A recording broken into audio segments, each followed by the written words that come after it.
મારો પતિ ડૉક્ટર હતો, તેણે હોસ્પિટલમાં દર્દીઓને દવાની જગ્યાએ આપીને મારી નાખ્યા, તેથી તેને મૃત્યુદંડની સજા સંભળાવવામાં આવી। બધા આશ્ચર્યચકિત હતા કે ડૉક્ટર તો જીવનની અમાનત રાખે છે, પછી તેણે બધાનો જીવ કેમ લીધો? જ્યારે કેમેરાની સામે કોર્ટમાં ન્યાયાધીશે મારા પતિને પૂછ્યું તો તેણે એવી વાત જણાવી કે આખી કોર્ટ રૂમ સન્નાટો છવાઈ ગયો અને ન્યાયાધીશ તેને ખભા પર ઉંચકી લેવા માટે મજબૂર થઈ ગયા, કારણ કે કઠેડામાં ઊભેલા રાજવીરનો અવાજ આખી કોર્ટમાં ગૂંજી ઉઠ્યો અને બધાના શ્વાસ થંભી ગયા। રાજવીરે કહ્યું, માનનીય ન્યાયાધીશ, હવે જ્યારે મારો પરિવાર સુરક્ષિત છે, હું તે સત્ય જણાવી શકું છું જેના માટે મેં મારી ઇજ્જત અને જીવ દાવ પર લગાવી દીધા અને મારી ઉપર હત્યારાનું બિરુદ લગાવી દીધું। તેણે એક પેનડ્રાઈવ ન્યાયાધીશના ટેબલ પર મૂકતા કહ્યું, આજ તે સત્ય છે જે સાબિત કરશે કે મેં પેલા 40 લોકોને કેમ માર્યા। ન્યાયાધીશની પેન ચુકાદાના કાગળ પર અટકી ગઈ અને કઠેડાની બહાર ઊભેલા ડૉક્ટર રાજન પરસેવે રેબઝેબ થઈ ગયા, કારણ કે જેને બધા મસીહાનો હત્યારો સમજી રહ્યા હતા તે વાસ્તવમાં એક ખૂબ મોટી ગેંગનો પર્દાફાશ કરનાર હતો। ટીવી સ્ક્રીન પર તે ભયાનક દ્રશ્ય જોઈને મારા હાથમાંથી ચાનો કપ પડીને ચકનાચૂર થઈ ગયો અને મારું દિલ જાણે ધડકવાનું ભૂલી ગયું। સમાચાર એન્કર ચીસો પાડીને જણાવી રહ્યો હતો કે શહેરની સૌથી મોટી હોસ્પિટલના ઇમરજન્સી વોર્ડમાં ડૉક્ટર રાજવીરે 40 દર્દીઓને દવાની જગ્યાએ ઝેર આપીને મારી નાખ્યા છે અને પોલીસે તેમની ધરપકડ કરી લીધી છે। મેં ધ્રુજતી આંખોથી સ્ક્રીન તરફ જોયું જ્યાં જમીન પર 40 લોકો વેરવિખેર પડી હતી અને તેમની વચ્ચે મારો પતિ રાજવીર બિલકુલ નિશ્ચિત અને શાંત ઊભો હતો। એ જ રાજવીર જે ઘરમાં એક નાનકડી ગરોળીને મારવાથી પણ ડરતો હતો, આજે આટલા મોટા નરસંહાર વચ્ચે તે પથ્થરની મૂર્તિની જેમ ઊભો હતો। પોલીસ ઇન્સ્પેક્ટરે આગળ વધીને જ્યારે મારા પતિના હાથમાં હાથકડી પહેરાવી તો મને તે ક્ષણ યાદ આવી ગઈ જ્યારે એ જ હાથોએ અમારી દીકરી પીહુને પહેલીવાર ખોળામાં લીધી હતી અને તેઓ ખુશીથી ધ્રુજી રહ્યા હતા, પરંતુ આજે એ જ હાથ બિલકુલ શાંત હતા, જાણે તેમને પોતાના કર્યા પર કોઈ પસ્તાવો જ ન હોય। ઇન્સ્પેક્ટરે ગર્જના કરીને પૂછ્યું, ડૉક્ટર, તમે પહેલા 40 માણસોને કેમ મારી નાખ્યા? તો રાજવીરે કોઈ પણ ભાવના વગર સપાટ અવાજે કહ્યું, જે જરૂરી હતું મેં એ જ કર્યું। મીડિયાના કેમેરા તેના ચહેરા પર ટકેલા હતા, જ્યાં દયાનો લેશ માત્ર પણ દેખાતો ન હતો અને લોકો તેને નફરતથી જોઈ રહ્યા હતા, પણ હું સ્ક્રીન પર હાથ ફેરવતા રડી રહી હતી કે આ મારો રાજવીર હોય જ ન શકે, કારણ કે મારો રાજવીર કોઈનું દિલ દુભાવવાનું વિચારી પણ નહોતો શકતો, પરંતુ હવે સત્ય મારી સામે હતું અને પોલીસ તેને અપરાધી બનાવીને લઈ જઈ રહી હતી। આ હૃદયદ્રાવક ઘટનાથી માત્ર 2 દિવસ પહેલાંની વાત છે, જ્યારે અમે અમારા ઘરના ડ્રોઈંગ રૂમમાં બેઠા હતા અને જીવન એક સુંદર સ્વપ્નની જેમ વીતી રહ્યું હતું। રાજવીર ઊંડા વિચારમાં ડૂબેલા હતા કે અમારી નાની દીકરી પીહુ દોડતી આવી અને તેમના ખોળામાં બેસી ગઈ। તે સમયે રાજવીરના ચહેરા પર પેલું જ મનોહર સ્મિત આવી ગયું જે મારી દુનિયા હતી, પરંતુ તેમની આંખોમાં એક વિચિત્ર થાક અને ઊંડી ઉદાસી છુપાયેલી હતી જેને હું તે સમયે જોઈ ન શકી। તેમણે પીહુના વાળમાં પોતાનો ચહેરો છુપાવી લીધો, જાણે તેઓ દુનિયાના તમામ દુઃખોથી શરણ માંગવા ઈચ્છતા હોય। જ્યારે મેં તેમને ચાનો કપ આપતા મસ્તીમાં કહ્યું કે ડૉક્ટર સાહેબ, હોસ્પિટલના કીટાણુઓ ઘરે ન લાવ્યા કરો, તો રાજવીરે પીહુને પોતાની બાહોમાં ખેંચતા ખૂબ કોમળ પણ ભારે અવાજે કહ્યું, કિયારા, તમે બંને જ તો છો જેમના માટે હું દરેક તોફાન સાથે ટકરાઈ શકું છું અને જિંદગીની દરેક બાજી હારી શકું છું। તેમના અવાજમાં એક એવી વિદાય જેવી અનુભૂતિ હતી જાણે તેઓ અમને આવનારા તોફાન માટે તૈયાર કરી રહ્યા હોય। મેં તેમનો હાથ પકડ્યો તો તે બરફ જેવો ઠંડો હતો, પણ તેમની આંખોમાં એક એવો દ્રઢ નિશ્ચય હતો જેને હું તે સમયે બિલકુલ સમજી ન શકી। તેઓ જાણતા હતા કે આવનારો સમય અમારા હસતા રમતા ઘરને હંમેશ માટે ઉજળ કરી દેવાનો છે, પરંતુ તેઓ ચૂપ રહ્યા અને પોતાના પ્રેમની સુરક્ષામાં અમને છુપાવતા રહ્યા, જાણે છેલ્લી વાર અમને મન ભરીને જોઈ લેવા માંગતા હોય। બીજા દિવસે જ્યારે હું રાજવીરને બપોરનું ભોજન આપવા હોસ્પિટલ પહોંચી તો ત્યાંનું વાતાવરણ બિલકુલ બદલાયેલું હતું અને ઇમરજન્સી વોર્ડમાં અસામાન્ય હલચલ મચેલી હતી। રાજવીર 2 દિવસથી ઘરે આવ્યા નહોતા અને જ્યારે મેં જોયું કે 40 દર્દીઓને એકસાથે વોર્ડમાં શિફ્ટ કરવામાં આવી રહ્યા છે તો મારું દિલ કોઈ અજાણ્યા ડરથી બેસવા લાગ્યું। રાજવીરનો ચહેરો તંગ હતો અને કપાળ પર પરસેવો હતો, પણ જેવી તેમની નજર મારા પર અને પીહુ પર પડી, તેમની આંખોમાં એક પળ માટે ચમક આવી ગઈ અને તેઓ દોડીને અમારી પાસે આવ્યા। તેમણે પીહુને ખોળામાં ઉઠાવીને તેનું કપાળ ચૂમ્યું અને પછી ખૂબ સખ્તાઈથી મારો હાથ પકડીને કહ્યું, કિયારા, તું અહીં કેમ આવી છે? હાલાત ઠીક નથી, તું તરત પીહુને લઈને ઘરે જા અને જ્યાં સુધી હું ન કહું બહાર ન નીકળતી। હું હેરાન હતી કે તેઓ આટલા પરેશાન કેમ છે અને તેમની વાતોનો શું અર્થ છે. ત્યારે જ તેમના સહાયક ડૉક્ટર રાજન ત્યાં આવ્યા અને રાજવીર તરત ગંભીર થઈ ગયા. તેમણે પીહુને નીચે ઉતારી અને મને જવાનો ઈશારો કર્યો. તેમના અવાજની સખ્તાઈમાં પણ મને પોતાની અને પોતાની દીકરીની સુરક્ષાની ચિંતા સ્પષ્ટ મહેસૂસ થઈ રહી હતી. તે ફર્યા અને પેલા દર્દીઓ તરફ ચાલ્યા ગયા, જેના વિશે હજુ કોઈ જાણતું ન હતું કે તેઓ શહેર માટે કેટલા મોટા ખતરાનું કારણ બનવાના છે અને રાજવીર તેમની સામે એક ઢાલ બનીને ઊભા રહેવાના હતા.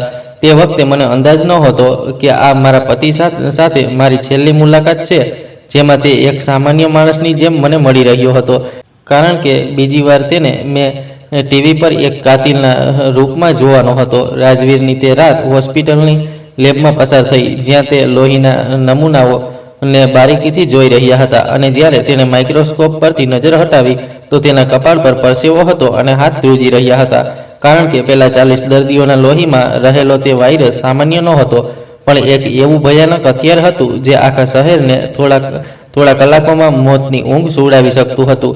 તેણે લેબના ટેબલ પર પડેલા પોતાના ફેમિલી ફોટાને જોયો, જેમાં પીહુ પોતાના માસૂમ સ્મિત સાથે રાજવીરને ગળે વળગેલી હતી, અને તે જ ક્ષણે તેણે પોતાના દિલમાં એક પાકો સંકલ્પ કર્યો કે તે આ શહેરના કોઈ પણ બાળકને અનાથ નહીં થવા દે.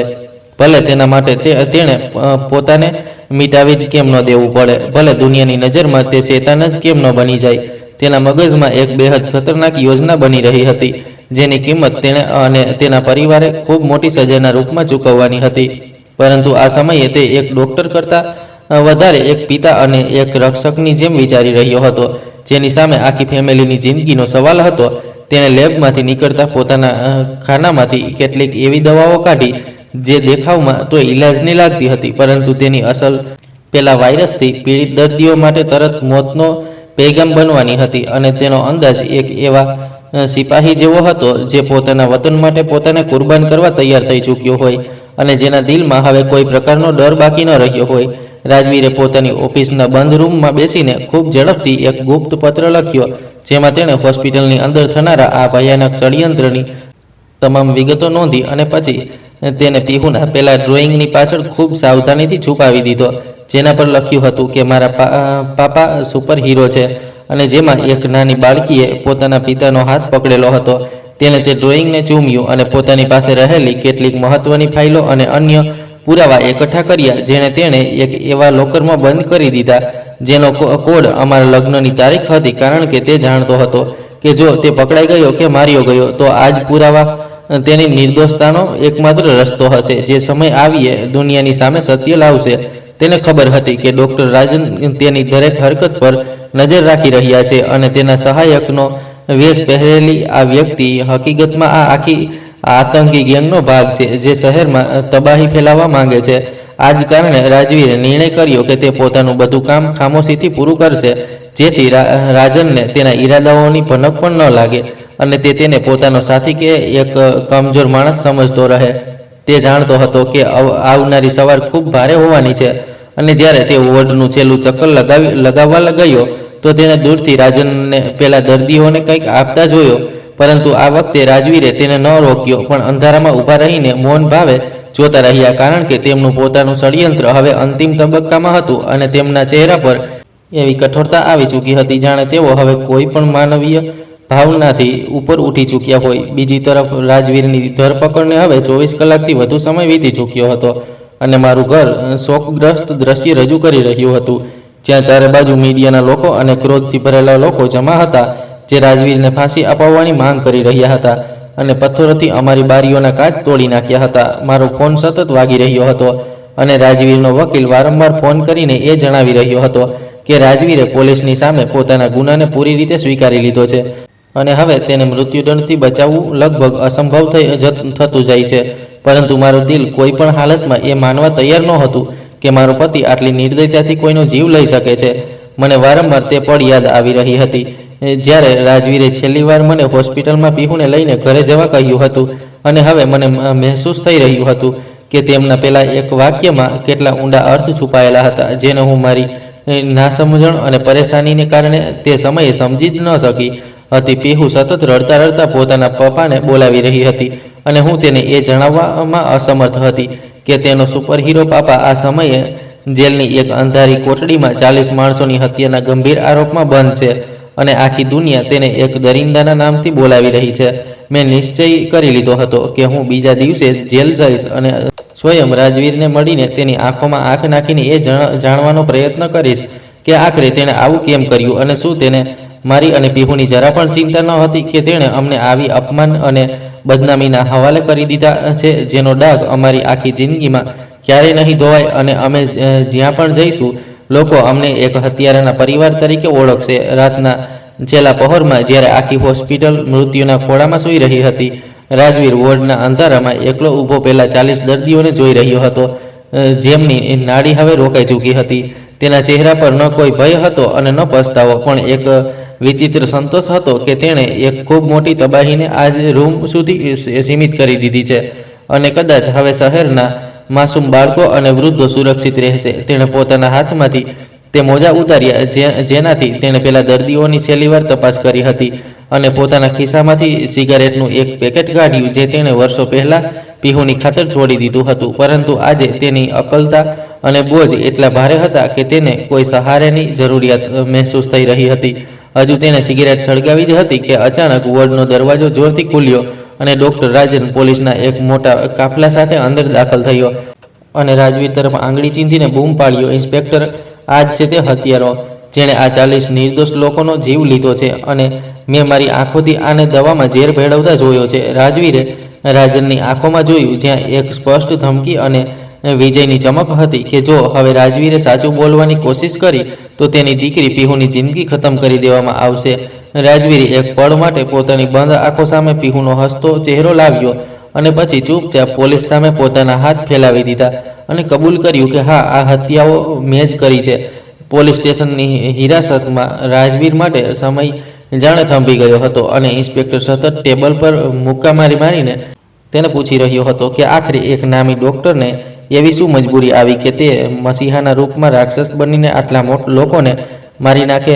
રાજવીર બિલકુલ ચૂપ હતો અને તેની નજર દિવાલ પર લાગેલી ઘડિયાળના કાંટા પર ચોંટેલી હતી, જાણે તે કોઈ ખાસ ક્ષણની રાહ જોઈ રહ્યો હોય. તેની આ ચૂપી ઇન્સ્પેક્ટરને વધુ ઉશ્કેરી રહી હતી, પરંતુ રાજવીરે બસ એટલું જ કહ્યું કે પેલા લોકો મરવાને જ લાયક હતા, આ સિવાય મારી પાસે કોઈ બીજો રસ્તો નહોતો. બીજી તરફ રાજવીરનો વકીલ તેને મળવા આવ્યો તો તે પણ તેના વર્તન પર માથું પકડીને બેસી ગયો, કારણ કે રાજવીરે કેસ લડવામાં કોઈ રસ દાખવ્યો જ નહીં, પણ પોતાના ખિસ્સામાંથી પીહુની એક નાની હેર ક્લિપ કાઢીને તેને મુઠ્ઠીમાં દબાવી લીધી અને હસતા હસતા કહ્યું, વકીલ સાહેબ, તમે બસ મને કોર્ટ લઈ જાઓ, હજુ સાચું કહેવાનો સમય નથી આવ્યો, કારણ કે હું અમુક રહસ્યોનું છુપાયેલું રહેવું જ મારી ફેમિલીની સુરક્ષા માટે સારું છે. વકીલે ચીડાઈને તેને જણાવ્યું કે બહાર મીડિયા અને જનતા તારા લોહીની તરસ્યા થઈ રહ્યા છે અને કિયારાની હાલત ખૂબ ખરાબ છે. પણ રાજવીરે પોતાની આંખો બંધ કરી લીધી, જાણે તે દુનિયાના દરેક અવાજથી કપાઈ જવા માંગતો હોય.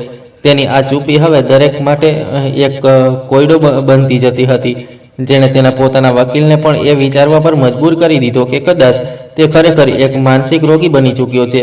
3 દિવસ પછી જ્યારે હું હિંમત એકઠી કરીને જેલમાં રાજવીરને મળવા પહોંચી તો મારું દિલ ફાટી રહ્યું હતું અને મને પોતાની સામે ઊભેલા તે વ્યક્તિ પર વિશ્વાસ જ નહોતો આવી રહ્યો, જેને મેં મારું બધું જ માન્યો હતો. મેં લોખંડના સળિયા પાછળ રાજવીરનો કોલર પકડીને તેને ઢંઢોળ્યો અને ચીસો પાડીને પૂછ્યું કે રાજવીર, તમને આવું કેમ કર્યું? શું તને એકવાર પણ મારો અને પીહુનો ખ્યાલ ન આવ્યો કે હવે તે આખી ઉંમર એક હત્યારાની દીકરી કહેવાશે અને લોકો તેને કઈ નજરથી જોશે? રાજવીરે ખૂબ ધીમેથી મારા હાથ પોતાના હાથમાં લીધા અને મારા આંસુ લૂછ્યા. તેની આંખોમાં એ જ જૂનો પ્રેમ અને દર્દ હતું જે હું વર્ષોથી જોતી આવી હતી અને તેણે ધીમા અવાજે મને કહ્યું, કિયારા, તને યાદ છે મેં લગ્નના દિવસે તને શું વચન આપ્યું હતું કે હું તને અને આપણા બાળકોને દરેક દુઃખ અને તકલીફથી બચાવીશ?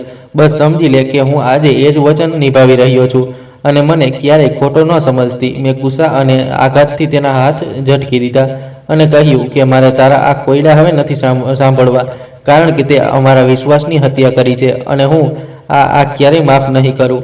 હું ત્યાંથી પીઠ ફેરવીને ભાગતી નીકળી ગઈ અને પાછું વળીને પણ ન જોયું. રાજવીર ભીની આંખોથી મને જતા જોઈ રહ્યો હતો. તેના ચહેરા પર એક એવી વિચિત્ર પીડા હતી જેને તે કોઈની સાથે વહેંચી નહોતો શકતો. જેલની તે સાંકડી અને અંધારી કોટડીમાં દિવાલને ટેકે બેઠેલા રાજવીરના કાનમાં હજુ પણ કિયારાની પેલી છેલ્લી ચીસો ગૂંજી રહી હતી, જેણે તેના દિલના ટુકડે ટુકડા કરી દીધા હતા. પણ તેને ખબર હતી કે આ સમયે કિયારાના આ નફરત જ તેની અને પીહુની સૌથી મોટી ઢાલ છે. કારણ કે જો કિયારાના અવાજમાં જરા પણ સહાનુભૂતિ દેખાત તો બહાર ઊભેલો ડૉક્ટર રાજન અને તેના ખતરનાક સાથીઓ તરત સમજી જાત કે આ બધું એક નાટક છે. રાજવીરે પોતાનું માથું ઘૂંટણમાં છુપાવી લીધું અને તે સમય યાદ કરવા લાગ્યો જ્યારે હોસ્પિટલની તે બપોરે ડૉક્ટર રાજન તેની ઓફિસમાં દાખલ થયો હતો. તેને તેના ચહેરા પર તે ખોટી સહાનુભૂતિ નહોતી જે તે દુનિયાને બતાવતો હતો, પણ એક નિર્દય સ્મિત હતું જેણે રાજવીરનું લોહી થીજાવી દીધું હતું. રાજને પોતાના ખિસ્સામાંથી એક મોબાઈલ કાઢ્યો અને તેમાં પીહુનો પેલો ફોટો બતાવ્યો જે તેની સ્કૂલની બહારથી લેવામાં આવ્યો હતો, જ્યાં તે હસતી પોતાની વાનની રાહ જોઈ રહી હતી. અને પછી રાજને ખૂબ ધીમા અવાજે કહ્યું હતું, ડૉક્ટર સાહેબ, તમે ખૂબ બુદ્ધિશાળી છો અને તમે પેલા 40 દર્દીઓના લોહીમાં રહેલા પેલા વાયરસને ઓળખી લીધો છે જેને અમે આખા શહેરમાં ફેલાવવા માંગીએ છીએ. પણ યાદ રાખજો કે તમારી આ બુદ્ધિમત્તા તમારી દીકરીનો જીવ લઈ શકે છે. રાજવીરે ગુસ્સાથી તેનો કોલર પકડવા માંગ્યો હતો, પણ રાજને તેને રોકી દીધો હતો અને કહ્યું હતું કે જો તમે અમને રોકવાની કોશિશ કરી કે કોઈને કંઈ કહ્યું તો આગલા સમાચાર પેલા 40 લોકોના નહીં પણ તમારી એકની એક દીકરીના હશે. તેથી ચૂપ રહો અને અમને અમારું કામ કરવા દો, નહીંતર તમારો આખો પરિવાર મટી જશે. અને તે જ એક પળમાં રાજવીરે નિર્ણય કરી લીધો હતો કે તે પોતાનું સન્માન, પોતાનું નામ અને પોતાની ઓળખ બધું જ કુરબાન કરી દેશે, પરંતુ તે પોતાની માસૂમ દીકરીને પેલા દરિંદાઓના હાથમાં નહીં સોંપી શકે. અને તેણે એવો રસ્તો કાઢવો હતો કે તે પેલા લોકોને પણ ખતમ કરી શકે અને પોતાના પરિવારને પણ સુરક્ષિત રાખી શકે. આ ભયાનક ધમકી પછી રાજવીર પાસે વિચારવા માટે ખૂબ ઓછો સમય હતો, કારણ કે પેલા 40 દર્દી જે હકીકતમાં તે આતંકી બીમારીના વાહકો હતા અને જેમના શરીરમાં તે ખતરનાક વાયરસ ઇન્જેક્શન દ્વારા નાખવામાં આવ્યો હતો, હવે શહેરમાં નીકળવા તૈયાર હતા, જેથી જ્યાં જ્યાં તેઓ જાય ત્યાં મોતનું નૃત્ય શરૂ થઈ જાય. રાજવીર જાણતો હતો કે જો તેને કાનૂની રસ્તો અપનાવ્યો તો રાજનના માણસો હોસ્પિટલની અંદર જ તેનું અને પીહુનું કામ તમામ કરી દેશે, કારણ કે આ ટોળકી ખૂબ શક્તિશાળી હતી અને તેના માણસો દરેક જગ્યાએ ફેલાયેલા હતા. તેથી તેણે એક એવી ખતરનાક રમત રમવાનો નિર્ણય કર્યો જેમાં તેણે પોતાને આખી દુનિયાની સામે ખલનાયક બનાવવાનો હતો, જેથી રાજનને એ વિશ્વાસ થઈ જાય કે રાજવીર ડરી ગયો છે અને હવે તે તેમનો રસ્તો નહીં રોકે. તેણે હોસ્પિટલની લેબમાં તે ખાસ મિશ્રણ તૈયાર કર્યું જે પેલા વાયરસને શરીરની અંદર જ નષ્ટ કરી શકતું હતું, પરંતુ તેની એક આડઅસર એ હતી કે તે હૃદયના ધબકારાને રોકી દેતું હતું અને ઉપરથી એવું લાગતું હતું કે માણસ ઝેરથી મર્યો છે, જ્યારે હકીકતમાં તે વાયરસને ફેલાવવાને રોકવાનો એકમાત્ર રસ્તો હતો જે પેલા 40 લોકોને મારીને આખા શહેરને બચાવી શકતો હતો.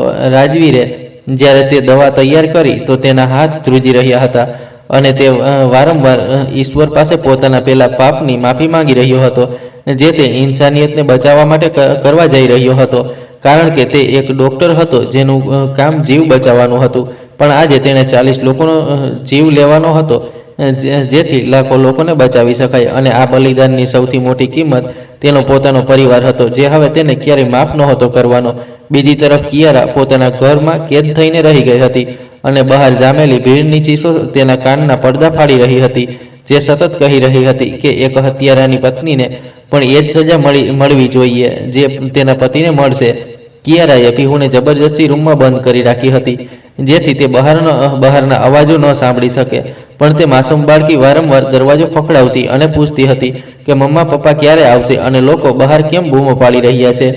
કિયારા પાસે આ સવાલનો કોઈ જવાબ નહોતો સિવાય પેલા આંસુઓના જે તેની આંખોમાંથી થંભવાનું નામ નહોતા લઈ રહ્યા, અને તેને વારંવાર તે પળ યાદ આવી રહી હતી જ્યારે રાજવીરે જેલમાં તેને કહ્યું હતું કે તે પોતાનું વચન નિભાવી રહ્યો છે, પરંતુ કિયારાને લાગી રહ્યું હતું કે રાજવીરે તેની સાથે દગો કર્યો છે અને તેના પ્રેમની મજાક ઉડાવી છે. તેણે કબાટમાંથી રાજવીરના એ બધા ફોટા કાઢી લીધા જે તેમના ખુશાલ દિવસોની યાદી હતી અને તેમને એક એક કરીને ફાડવા લાગી, જાણે તે પોતાની જિંદગીમાંથી રાજવીરનું નામો નિશાન મિટાવી દેવા માંગતી હોય. પરંતુ દરેક ફોટો ફાડતી વખતે તેનું પોતાનું દિલ લુહાણ થઈ રહ્યું હતું, કારણ કે તે હવે પણ એ જ વ્યક્તિને પ્રેમ કરતી હતી જેણે તેને આખી દુનિયાની સામે અપમાનિત કરી દીધી હતી. કિયારાએ વિચાર્યું કે કદાચ રાજવીર પૈસાની લાલચમાં આવી ગયો હતો. તે માનસિક રીતે બીમાર થઈ ચૂક્યો હતો, પરંતુ તે કોઈ પણ પરિણામ પર પહોંચી શકતી નહોતી અને તેની આ તડપ તેને પાગલ કરી રહી હતી કે આખરે એક માણસ એટલો કેમ બદલાઈ શકે છે કે તે મસીહામાંથી જલ્લાદ બની જાય. જેલમાં રાજવીરે હવે એક નવું પગલું ભરવાનો નિર્ણય કર્યો, કારણ કે તેને ખબર હતી કે રાજન હવે તેને કોર્ટમાં મોતની સજા અપાવવા માટે પૂરો જોર લગાવશે, જેથી આ મામલો હંમેશા માટે બંધ થઈ જાય અને કોઈ ષડયંત્રના ઊંડાણ સુધી ન પહોંચી શકે. રાજવીરે પોતાના પેલા જૂના મિત્રને યાદ કર્યો, જે ગુપ્તચર વિભાગમાં એક ઊંચા પદ પર હતો અને જેના પર તે આંખ બંધ કરીને ભરોસો કરી શકતો હતો. પરંતુ તેના સુધી સંદેશ પહોંચાડવો ખૂબ મુશ્કેલ હતો, કારણ કે રાજનના માણસો જેલના સ્ટાફમાં પણ હાજર હતા, જે રાજવીરની દરેક ગતિવિધિ પર નજર રાખી રહ્યા હતા. રાજવીરે એક દિવસ જેલના ડૉક્ટરને મળવાની અરજી આપી અને જ્યારે તેને હોસ્પિટલ લઈ જવામાં આવ્યો તો તેણે બેહદ ચતુરાઈથી એક ચિઠ્ઠી પેલા ડૉક્ટરના ખિસ્સામાં નાખી દીધી, જેના પર તેના મિત્રનો ગુપ્ત કોડ લખેલો હતો અને તેની નીચે ફક્ત એટલું લખ્યું હતું કે શહેરને બચાવવાની કિંમત હું ચૂકવી ચૂક્યો છું. હવે પુરાવાઓને બચાવવાનું તારું કામ છે. રાજવીર જાણતો હતો કે જો આ ચિઠ્ઠી રાજનના હાથમાં આવી ગઈ તો તેનું મોત નક્કી છે, પરંતુ તેની પાસે હવે ગુમાવવા માટે કશું જ બચ્યું નહોતું, સિવાય એના કે તે પોતાની દીકરીની સામે એક દિવસ માથું ઊંચું કરીને ઊભો રહી શકે અને તેણે જણાવી શકે કે તેનો પિતા સાચે જ એક સુપર હીરો હતો, જેણે પોતાની ઇજ્જત આપીને તેની જિંદગી ખરીદી હતી. તે પાછો પોતાની કોટડીમાં આવીને સૂઈ ગયો અને છતને તાકવા લાગ્યો, જ્યાં તેને પોતાના મોતનો પડછાયો સ્પષ્ટ દેખાઈ રહ્યો હતો. પરંતુ તેના ચહેરા પર એક વિજયી સ્મિત હતું, કારણ કે તેને લાગી રહ્યું હતું કે તેનો સંદેશ સાચી જગ્યાએ પહોંચી જશે અને સત્યની જીતનો સફર હવે શરૂ થઈ ચૂક્યો છે. આવનારા થોડા અઠવાડિયા રાજવીર માટે કોઈ નરકથી ઓછા નહોતા, કારણ કે તેને રોજ પૂછપરછના નામે માનસિક યાતના આપવામાં આવતી હતી અને પોલીસવાળા તેને વારંવાર ઉશ્કેરતા હતા કે તે પોતાના સાથીઓના નામ જણાવે. પરંતુ રાજવીરે ચૂપ રહેવાના સોગંદ ખાઈ રાખ્યા હતા કે તે જાણતો હતો કે અત્યારે રાજનને એ જ લાગવું જોઈએ કે તે બિલકુલ એકલો છે અને તેની પાસે કોઈ પુરાવા નથી. બીજી તરફ કોર્ટમાં મુકદ્દમાની તૈયારી પૂરી થઈ ચૂકી હતી અને વકીલોએ એવા મજબૂત સાક્ષી તૈયાર કરી દીધા હતા, જેમાં ડૉક્ટર રાજન સૌથી મહત્વનો હતો, જે રાજવીરની વિરુદ્ધ જુબાની આપવા માટે બેતાબ હતો, જેથી તેને જલ્દીમાં જલ્દી ફાંસી પર લટકાવી શકાય અને શહેરના લોકોનો ગુસ્સો શાંત થઈ જાય. કિયારાએ પણ હવે રાજવીરના કેસથી પોતાને અલગ કરી લીધી હતી અને તેણે પોતાના વકીલને કહી દીધું હતું કે તે રાજવીરની કોઈ મદદ કરવા નથી માંગતી, કારણ કે તેના માટે રાજવીર હવે મરી ચૂક્યો છે અને તે ફક્ત પોતાની દીકરીના ભવિષ્ય વિશે વિચારવા માંગે છે. પરંતુ તેને ક્યાં ખબર હતી કે તેનો પતિ આ સમયે પણ તેની અને પીહુની જિંદગીની લડાઈ લડી રહ્યો છે અને તેની ખામોશી હકીકતમાં તેમની જિંદગીની ગેરંટી છે. રાજવીરે જેલના લોખંડના દરવાજાના ખુલવાનો અવાજ સાંભળ્યો અને જોયું કે તેને કોર્ટ લઈ જવા માટે પોલીસ આવી ગઈ છે.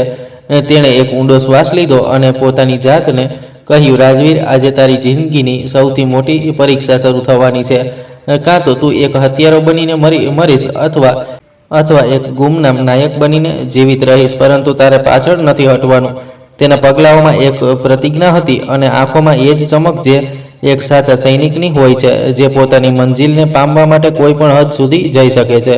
અને હવે તેને બસ તે દિવસની રાહ હતી જ્યારે તે કોર્ટના કઠેડામાં ઊભો રહીને આખી દુનિયાને એ જણાવી શકશે કે ડૉક્ટર દત્ત કોણ હતો અને રક્ષક કોણ છે. રાજવીરનો મોકલેલો ગુપ્ત સંદેશ જ્યારે તેના જૂના મિત્ર વિવન સુધી પહોંચ્યો, જે ગુપ્તચર વિભાગમાં એક મહત્વના પદ પર કાર્યરત હતો, તો તેના કપાળ પર પરસેવો આવી ગયો. વિવન અને રાજવીરની મિત્રતા વર્ષો જૂની હતી અને તે જાણતો હતો કે રાજવીર જેવો સમજદાર માણસ ક્યારેય પણ કારણ વગર આવું પગલું ન ઉઠાવી શકે, ખાસ કરીને જ્યારે વાત 40 લોકોની હોય. વિવને પેલી નાની ચિઠ્ઠીને વારંવાર વાંચી, જેના પર શહેરને બચાવવાની કિંમત જેવા શબ્દો લખ્યા હતા અને તેને સમજવામાં વાર ન લાગી કે રાજવીર કોઈ ખૂબ મોટી જાળમાં ફસાઈ ચૂક્યો છે. તેણે તરત પોતાના ખાસ લોકોને સતર્ક કર્યા અને રાજવીરના ઘરની નિગરાણી શરૂ કરાવી દીધી, કારણ કે તેને શંકા હતી કે જો રાજવીરને ધમકાવવામાં આવ્યો છે તો તેનો અર્થ એ છે કે દુશ્મન તેના ઘરની આસપાસ જ હાજર છે. વિવને નિર્ણય કર્યો કે તે અત્યારે કિયારાને પણ નહીં મળે, કારણ કે તેને અંદેશો હતો કે આતંકીઓના લોકો કિયારા પર નજર રાખી રહ્યા હશે અને તેની એક ખોટી હરકત પીહુની જિંદગી ખતરામાં નાખી શકે છે. તેથી તેણે ચૂપચાપ પેલા પુરાવાઓની શોધ શરૂ કરી દીધી, જેનો ઉલ્લેખ રાજવીરે પોતાના સંદેશમાં ઈશારોમાં કર્યો હતો. બીજી તરફ કિયારા માટે દરેક પસાર થતો દિવસ એક નવી તબાહી લઈને આવતો હતો. અને હવે તો તેને ઘરની બહાર નીકળતા પણ ડર લાગતો હતો, કારણ કે મહોલ્લાવાળા અને સંબંધીઓ તેને એવી નજરોથી જોતા હતા જાણે તે પણ આ અપરાધમાં બરાબરની ભાગીદાર હોય. પીહુ હવે અવારનવાર ચૂપ રહેવા લાગી હતી અને તેણે ખાવા પીવાનું પણ ખૂબ ઓછું કરી દીધું હતું. તે પોતાની ઢીંગલીને લઈને ખૂણામાં બેસી રહેતી અને ક્યારેક અચાનક પૂછતી, મમ્મા, શું પપ્પા સાચે જ ખરાબ માણસ છે? કિયારા પાસે આ માસૂમ સવાલનો કોઈ જવાબ નહોતો, સિવાય એના કે તેને છાતીએ લગાવીને રડવા લાગતી અને તેનું પોતાનું દિલ પણ એ જ સવાલની ગિરફ્તારમાં રહેતું હતું કે આખરે રાજવીરે આવું કેમ કર્યું. એક બપોરે જ્યારે કિયારા પીહુના રૂમની સફાઈ કરી રહી હતી તો તેની નજર દિવાલ પર લાગેલી પેલી ડ્રોઈંગ પર પડી જે પીહુએ પોતાના પાપા માટે બનાવી હતી. કિયારાએ ગુસ્સામાં તેને દિવાલ પરથી ઉતારવા માંગી, કારણ કે તેને હવે પેલા સુપર હીરોવાળા શબ્દોથી નફરત થઈ ગઈ હતી. પરંતુ જેવી તેને ડ્રોઈંગને પાછળથી અટકી, તેને ત્યાં કોઈ કાગળની હાજરીનો અહેસાસ થયો. તેણે ડ્રોઈંગને પલટાવીને જોયું તો ત્યાં એક નાનો પત્ર ટેપથી ચોંટાડેલો હતો, જેના પર રાજવીરના અક્ષરોમાં ફક્ત એક વાક્ય લખ્યું હતું, જો તું આ વાંચી રહી છે તો સમજી લે કે હું તારી નફરત ખરીદીને તારી જિંદગી બચાવી રહ્યો છું. આપણા બેડરૂમના લોકરમાં જા, જેનો કોડ આપણા લગ્નની તારીખ છે. કિયારાના હાથ ધ્રુજવા લાગ્યા અને તે પાગલોની જેમ બેડરૂમ તરફ દોડી. તેણે કબાટની પાછળ છુપાયેલા પેલા નાના ડિજિટલ લોકરના બટન દબાવ્યા અને જેવી તેણે તેમના લગ્નની તારીખના અંકો દાખલ કર્યા, લોકર એક હળવા અવાજ સાથે ખુલી ગયું. અંદર કેટલીક ફાઇલો, એક ડાયરી અને એક USB રાખેલી હતી, જેના પર રાજવીરે લાલ માર્કરથી મારું સત્ય લખ્યું હતું. કિયારાએ ધ્રુજતા હાથોથી તે ડાયરી ખોલી, જેમાં રાજવીરે હોસ્પિટલના પેલા 40 દર્દીઓ વિશે બધી જાણકારી લખી રાખી હતી કે તેઓ કઈ રીતે એક આંતરરાષ્ટ્રીય નેટવર્કનો ભાગ હતા અને તેમના શરીરમાં ખતરનાક વાયરસ કેમ પહોંચાડવામાં આવ્યો હતો. કિયારાને આ બધું વાંચીને એવું લાગ્યું જાણે તેના માથા પર આબ તૂટી પડ્યું હોય. તેને તે નફરત પર શરમ આવવા લાગી જે તેણે છેલ્લા ઘણા અઠવાડિયાથી રાજવીર માટે પાડી રાખી હતી. હવે તેને સમજાયું કે રાજવીરે ચૂપી કેમ સાધી હતી અને કેમ તેણે પોલીસની સામે પોતાને કાતિલ સાબિત કર્યો હતો. એ જ પળે તેને મહેસૂસ થયું કે કોઈ તેના રૂમની બારી પાસે હાજર છે, અને જ્યારે તેણે વળીને જોયું તો તેને એક પડછાયો ઝડપથી હટતો નજર આવ્યો. કિયારાનું દિલ જોર જોરથી ધડકવા લાગ્યું, કારણ કે તેને અહેસાસ થઈ ગયો હતો કે દુશ્મન હવે તેના ઘરની અંદર સુધી પહોંચવાની કોશિશ કરી રહ્યા છે અને આ પુરાવા જ હવે તેમની જિંદગી અને મોતનો ફેસલો કરશે. કોર્ટમાં કેસની નિયમિત સુનાવણી શરૂ થઈ ચૂકી હતી અને વિરોધી પક્ષના વકીલે રાજવીરની વિરુદ્ધ એટલા પુરાવા રજૂ કરી દીધા હતા કે કોર્ટમાં હાજર દરેક વ્યક્તિને વિશ્વાસ થઈ ગયો હતો કે રાજવીરને ફાંસીથી કોઈ બચાવી શકતું નથી. ડૉક્ટર રાજન કઠેડામાં ઊભો ખૂબ માસૂમિયતથી નિવેદન આપી રહ્યો હતો કે કઈ રીતે તેણે રાજવીરને વોર્ડમાં શંકાસ્પદ હરકતો કરતા જોયો અને જ્યારે તેણે તેને રોકવામાં માગ્યો તો રાજવીરે તેને પણ મારવાની ધમકી આપી. રાજવીર ચૂપચાપ આ બધું સાંભળી રહ્યો હતો, પરંતુ તેની નજર કોર્ટના દરવાજા પર ટકેલી હતી, જાણે તે કોઈના આવવાની રાહ જોઈ રહ્યો હોય. જજે રાજવીરને પૂછ્યું કે શું તે પોતાની સફાઈમાં કંઈ કહેવા માંગે છે, તો રાજવીરે બસ એટલું કહ્યું, જજ સાહેબ, મને મારા કર્યા પર કોઈ પસ્તાવો નથી, કારણ કે મેં એ જ કર્યું જે એક રક્ષકે કરવું જોઈતું હતું. તેના આ વાક્ય પર કોર્ટમાં શોર મચી ગયો અને લોકો તેને ગાળો આપવા લાગ્યા, પરંતુ રાજવીરના ચહેરા પર એક વિચિત્ર સુકૂન હતું. રાજનની નજર રાજવીર પર જમેલી હતી અને તે પોતાના મનમાં મલકાઈ રહ્યો હતો કે હવે રાજવીરનું બચવું નામુમકિન છે, પરંતુ તેને એ ખબર નહોતી કે કિયારાને પેલા પુરાવા મળી ચૂક્યા છે અને વિવનના માણસો હવે સક્રિય થઈ ચૂક્યા છે, જેથી પેલા પુરાવાઓને સુરક્ષિત કોર્ટ સુધી પહોંચાડી શકાય અને આ ષડયંત્રની પાછળ છુપાયેલા અસલી ચહેરાઓને બેનકાબ કરી શકાય. કિયારાએ ધ્રુજતા હાથોથી પેલી USB અને ડાયરીને પોતાની છાતીએ લગાવી લીધી અને તેને એવું મહેસૂસ થયું જાણે તેના હાથમાં રાજવીરની નિર્દોષતા નહીં, પણ તેની પોતાની જિંદગીની સૌથી મોટી સચ્ચાઈ હાજર છે, જેણે તેને પોતાની જ નજરોમાં શર્મિંદા કરી દીધી હતી. હજુ તે પેલા પુરાવાઓને છુપાવવાની જગ્યા વિશે વિચારી જ રહી હતી કે બહાર ગલીમાં ગાડીઓના રોકાવા અને ભારે પગલાઓના અવાજ સંભળાયા અને તેનું દિલ ડરથી બેસવા લાગ્યું, કારણ કે તેને ખાતરી થઈ ગઈ હતી કે રાજનના માણસો હવે આ પુરાવાઓને મિટાવવા માટે પહોંચી ચૂક્યા છે. તેણે તરત પીહુનો હાથ પકડ્યો અને તેને કબાટની પાછળ બનેલા એક નાના સ્ટોરમાં છુપાવી દીધી અને પોતે હિંમત એકઠી કરીને રૂમના દરવાજા તરફ વધી, પરંતુ એ પહેલા કે તે સ્ટોપર લગાવે, બહારનો દરવાજો એક જોરદાર ધડાકા સાથે ખુલી ગયો અને 3 નકાબપોશ હથિયારધારી લોકો અંદર ઘૂસી આવ્યા. તેમના અવાજમાં ક્રૂરતા હતી અને તેઓ કિયારાને વારંવાર પેલી ડાયરી અને ફાઇલ વિશે પૂછી રહ્યા હતા જે રાજવીરે લોકરમાં છુપાવી હતી. કિયારાએ બહાદુરીથી ના પાડી તો એક માણસે તેને જોરદાર તમાચો માર્યો, તેથી તે જમીન પર પડી ગઈ, પરંતુ તેણે પોતાની મુઠ્ઠીમાં દબાવેલી પેલી USB ન છોડી, જેને તેણે પોતાના કુર્તાની અંદર છુપાવી રાખી હતી. હજુ પેલા લોકો કિયારા પર વધુ અત્યાચાર કરવા જઈ રહ્યા હતા કે અચાનક ઘરની લાઇટ જતી રહી અને અંધારામાં ગોળીઓના અવાજ ગૂંજવા લાગ્યા. વિવનના પ્રશિક્ષિત અધિકારીઓ દિવાલો કૂદીને અંદર દાખલ થઈ ચૂક્યા હતા અને તેમણે પળવારમાં પેલા હુમલાખોરોને કાબૂમાં કરી લીધા. વિવને પોતે આગળ વધીને કિયારાને સહારો આપીને ઉઠાડી અને તેણે જણાવ્યું કે તે રાજવીરનો મિત્ર છે અને તેને બધું ખબર છે. તેણે કિયારા અને પીહુને તરત એક સુરક્ષિત સ્થાન પર ખસેડવાનો આદેશ આપ્યો, કારણ કે હવે આ લડાઈ ખુલીને શરૂ થઈ ચૂકી હતી અને દુશ્મન કોઈ પણ હદ સુધી જઈ શકતો હતો. સુરક્ષિત સ્થાન પર પહોંચીને કિયારાએ પેલા બધા પુરાવા વિવનના હવાલે કરી દીધા. જ્યારે વિવને તે USB-માં રહેલા વિડીયો અને દસ્તાવેજો જોયા તો તેની આંખો આશ્ચર્યથી પહોળી થઈ ગઈ, કારણ કે તેમાં ન ફક્ત પેલા 40 આતંકવાદીઓનું પૂરું વિવરણ હતું, પણ ડોક્ટર રાજનની પેલી રેકોર્ડિંગ પણ હતી, જેમાં તે એક વિદેશી સંગઠન સાથે શહેરમાં વાયરસ ફેલાવવાના બદલામાં કરોડો રૂપિયાનો સોદો કરી રહ્યો હતો. વિવને કિયારાને જણાવ્યું કે રાજવીરે આ બધું એક ખૂબ મોટી યોજના હેઠળ કર્યું હતું, કારણ કે તેને ખબર હતી કે જો તે પેલા લોકોને જીવતા છોડી દેત તો તેઓ આખા શહેરમાં મહામારી ફેલાવી દેત, અને જો તે કોઈને કહેત તો રાજનના લોકો પીહુને મારી નાખત. રાજવીરે પેલા લોકોને તે દવા આપી હતી જેણે તેમના લોહીમાં રહેલા વાયરસને ત્યાં જ ખતમ કરી દીધો, પરંતુ તેનું પરિણામ તેમના મોતના રૂપમાં આવ્યું, કારણ કે વાયરસને ખતમ કરવાનો કોઈ બીજો રસ્તો હાજર ન હતો. એક મસીહા હોવાના નાતે રાજવીરે આ કઠિન નિર્ણય લીધો કે તે 40 અપરાધીઓને મારીને લાખો નિર્દોષોનો જીવ બચાવશે. કિયારા આ બધું સાંભળીને ચોધાર આંસુને રડવા લાગી અને તેને તે બધી પળો યાદ આવવા લાગી જ્યારે તેણે જેલમાં રાજવીરને અપશબ્દો કહ્યા હતા અને તેનો કોલર પકડી લીધો હતો. હવે તેને સમજાયું કે રાજવીરની તે ખામોશી પાછળ કેટલું ઊંડું દુઃખ અને કેટલી મોટી કુરબાની છુપાયેલી હતી. વિવને કિયારાને હિંમત આપી અને કહ્યું કે હવે રડવાનો સમય નથી, પણ રાજવીરને આ અંધારી કોટડીમાંથી બહાર કાઢવાનો અને રાજનને કઠેડા સુધી પહોંચાડવાનો સમય આવી ગયો છે, અને આપણે કાલે કોર્ટરૂમમાં આ બધા પુરાવાઓ સાથે હાજર થવું પડશે જેથી દુનિયાને અસલી સચ્ચાઈની ખબર પડી શકે.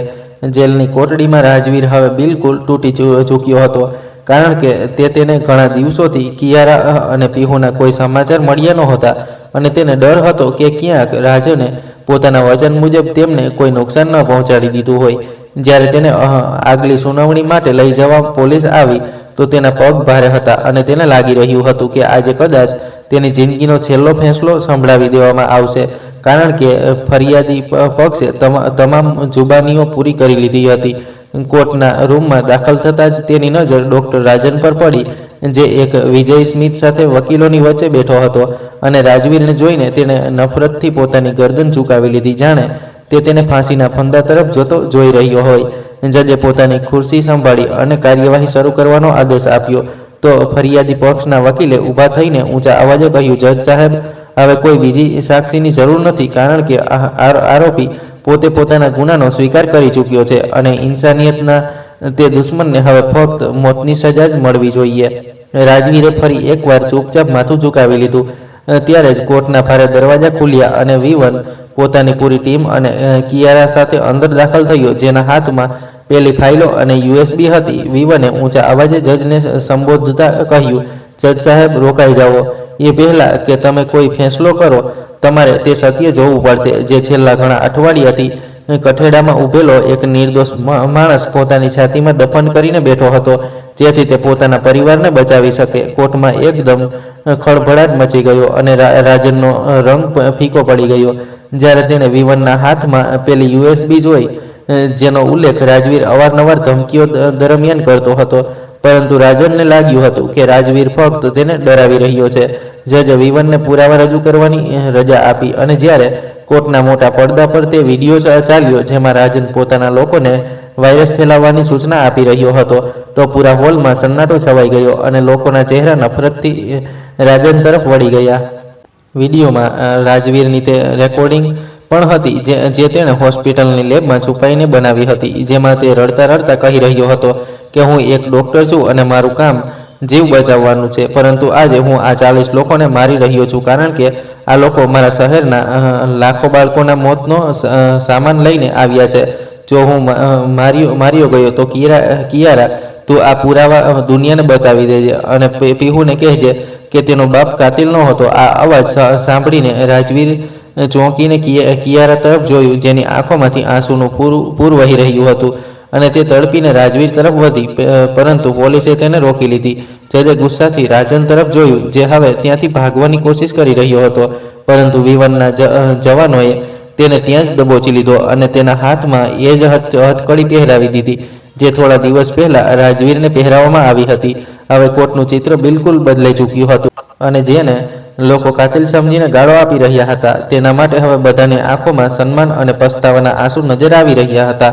કોર્ટમાં વિડીયો પૂરો થતાં જ એવો સન્નાટો છવાઈ ગયો, જાણે દરેક વ્યક્તિની જીભ પર તાળું લાગી ગયું હોય, અને જજ પોતાની ખુરશી પર સ્તબ્ધ બેસી રહ્યા. બધાની નજરો વારાફરતી ક્યારેક રાજવીરના શાંત ચહેરા પર જતી અને ક્યારેક કઠેડામાં છુપાવવાની કોશિશ કરતા રાજન પર, જેનો ચહેરો હવે કોઈ અપરાધીની જેમ પીળો પડી ચૂક્યો હતો. કિયારા કઠેડાની બિલકુલ નજીક ઊભી હતી અને તેના ડુસકા આખા હોલમાં સંભળાઈ રહ્યા હતા. તેને પોતાના પેલા શબ્દો પર તડપ મહેસૂસ થઈ રહી હતી, જે તેણે જેલમાં રાજવીરને કહ્યા હતા, અને તે વારંવાર પોતાને કોસી રહી હતી કે તેણે પોતાના રક્ષક પતિને કાતિલ કેમ સમજ્યો. જજે ઊંડો શ્વાસ લીધો અને રાજન તરફ ઈશારો કરતા પોલીસને આદેશ આપ્યો કે આ વ્યક્તિની તરત ધરપકડ કરવામાં આવે, કારણ કે અસલી અપરાધી આ જ છે, જેણે લોકોની જિંદગી સાથે સોદો કર્યો અને એક સાથે ડૉક્ટરને બદનામ કરવાનું ષડયંત્ર રચ્યું. જે લોકો થોડીવાર પહેલાં રાજવીરને ફાંસી આપવાના નારા લગાવી રહ્યા હતા, તેઓ હવે શરમથી માથું ઝુકાવીને ઊભા હતા, અને તેમની આંખોમાં રાજવીર માટે એક નવી ઇજ્જત ઉભરી રહી હતી, જેણે પોતાના જીવ અને સન્માનની પરવા કર્યા વગર આખા શહેરને એક ભયાનક મહામારીથી બચાવી લીધું હતું. વિવને કઠેડાની સામે આવીને બીજા કેટલાક દસ્તાવેજ જજના ટેબલ પર મૂક્યા અને જણાવ્યું કે રાજવીરે પેલા 40 આતંકવાદીઓને મારવા માટે જે દવાનો ઉપયોગ કર્યો હતો, તે હકીકતમાં એક એવી શોધ હતી જેણે વાયરસને તેમના શરીરમાંથી બહાર ફેલવા ન દીધો, નહીંતર અત્યાર સુધીમાં આ શહેર એક કબ્રસ્તાન બની ચૂક્યું હોત.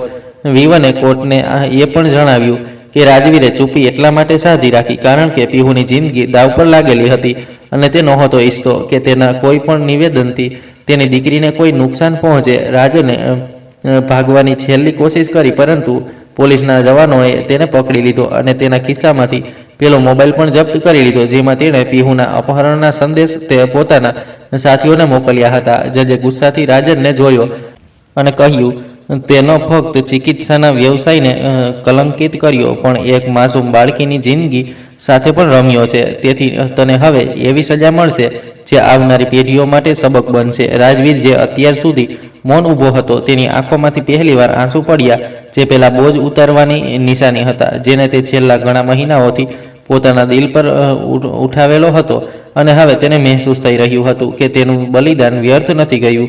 જજે રાજવીરને સંબોધતા કહ્યું, ડૉક્ટર રાજવીર, આ કોર્ટ અને આ દેશ આપનો ઋણી છે.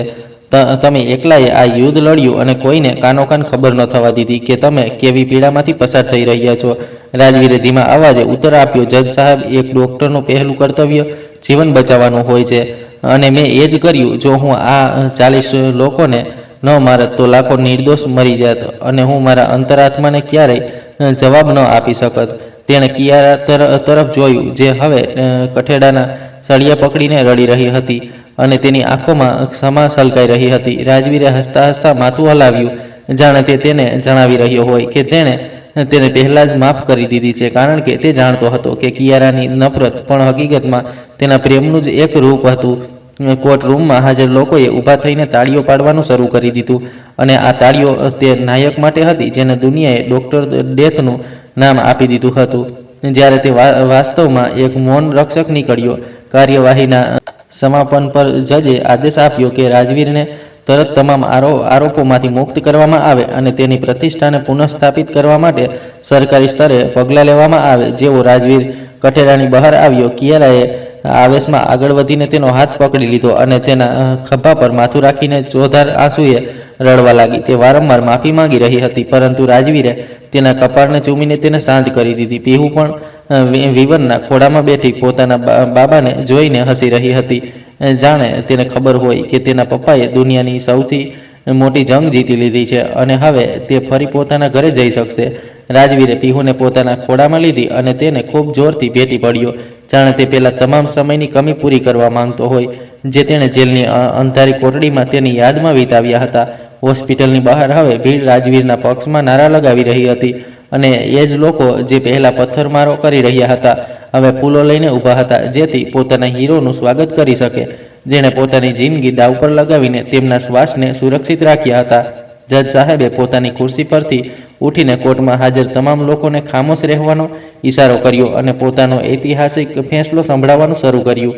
તેમણે કહ્યું કે આ કોર્ટે ડૉક્ટર રાજવીરને ફક્ત તમામ આરોપોમાંથી સન્માનપૂર્વક મુક્ત કરે છે, પણ સરકારને ભલામણ કરે છે કે તેમને દેશનું સૌથી મોટું નાગરિક સન્માન આપવામાં આવે, કારણ કે તેમણે એકલાએ આ આતંકવાદી ષડયંત્રનો મુકાબલો કર્યો અને પોતાની ઇજ્જતને માટીમાં મેળવીને લાખો પરિવારોને ઉજળતા બચાવી લીધા.